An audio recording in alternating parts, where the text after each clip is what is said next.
है और इसकी पूजा विधि क्या है, पूजा का शुभ मुहूर्त क्या है, छठ पूजा क्यों की जाती है, इसके पीछे की क्या कहानी है, ये सारी जानकारी आज की वीडियो में हम जानेंगे।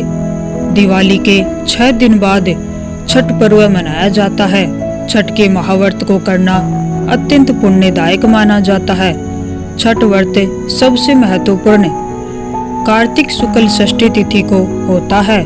सूर्य उपासना का यह महापर्व 4 दिनों तक मनाया जाता है। छठ पर्व के लिए कई कथाएं प्रचलित हैं, किंतु पौराणिक शास्त्रों में इसे देवी द्रौपदी से जोड़कर देखा जाता है। मान्यता है कि जब पांडव जुए में अपना सारा राजपाट हार गए, तब द्रौपदी ने छठ का व्रत रखा था। द्रौपदी के व्रत के फल से पांडवों को अपना राजपाट वापस मिल गया था। इसी तरह छठ का व्रत करने से लोगों के घरों में समृद्धि और सुख आता है। छठ पूजा या सूर्य षष्ठी में सूर्य भगवान की पूजा होती है और धरती पर लोगों के सुखी जीवन के लिए सूर्य देव के प्रति आभार व्यक्त किया जाता है। सूर्य देव को ऊर्जा और जीवन शक्ति का देवता माना जाता है, इसलिए छठ पर्व पर समृद्धि के लिए पूजा की जाती है। सूर्य की पूजा से विभिन्न बीमारियों का इलाज संभव है। सूर्य पूजा के साथ स्नान किया जाता है, इससे कुष्ठ रोग जैसी गंभीर बीमारियां दूर हो जाती हैं। एक पौराणिक लोक कथा के अनुसार लंका विजय के बाद राम राज्य की स्थापना के दिन कार्तिक शुक्ल षष्ठी को भगवान राम और माता सीता ने उपवास किया और सूर्य देव की आराधना की। सप्तमी को सूर्य उदय के समय पुनः अनुष्ठान कर सूर्य देव से आशीर्वाद प्राप्त किया था। एक अन्य मान्यता के अनुसार छठ पर्व की शुरुआत महाभारत काल से हुई थी। सबसे पहले सूर्य पुत्र कर्ण ने सूर्य देव की पूजा शुरू की।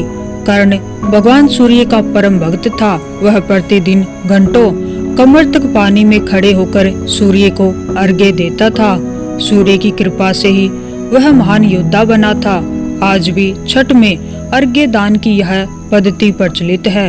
एक कथा के अनुसार राजा प्रियव्रत को कोई संतान नहीं थी, तब महर्षि कश्यप ने पुत्रेष्टि यज्ञ कराकर उनकी पत्नी मालिनी को यज्ञ आहुति के लिए बनाई गई खीर दी। इसके प्रभाव से उन्हें पुत्र हुआ, परंतु वह मृत पैदा हुआ।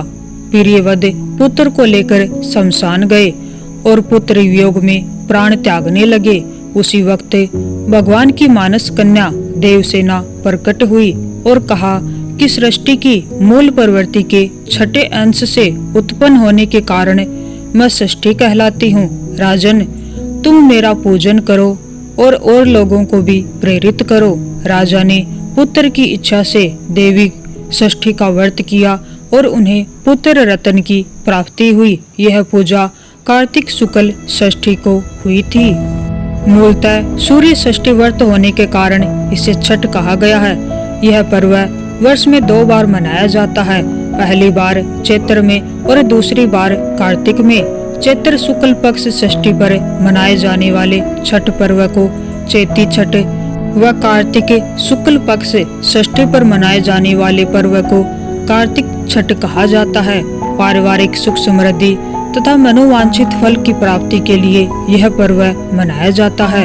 इस पर्व को स्त्री और पुरुष समान रूप से मानते हैं। छठ पूजा 4 दिवसीय उत्सव है। इसकी शुरुआत कार्तिक शुक्ल चतुर्थी को तथा समाप्ति कार्तिक शुक्ल सप्तमी को होती है। इस दौरान व्रतधारी लगातार 36 घंटे का व्रत रखते हैं। इस दौरान वे पानी भी ग्रहण नहीं करते।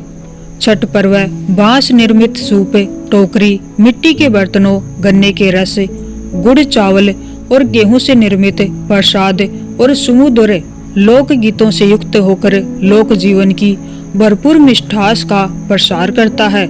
यह मुख्य रूप से पूर्वी भारत के बिहार, झारखंड, पूर्वी उत्तर प्रदेश और नेपाल के तराई क्षेत्रों में मनाया जाता है।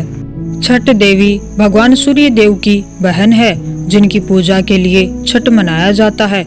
छठी मैया को प्रसन्न करने के लिए भगवान सूर्य की आराधना की जाती है। छठी मैया का ध्यान करते हुए लोग माँ गंगा, यमुना या किसी नदी के किनारे इस पूजा को मनाते हैं। इसमें सूर्य की पूजा अनिवार्य है। इस पर्व में पहले दिन घर की साफ सफाई की जाती है। छठ पर्व पर गांव में अधिक सफाई देखने को मिलती है। छठ के 4 दिनों तक शुद्ध शाकाहारी भोजन किया जाता है।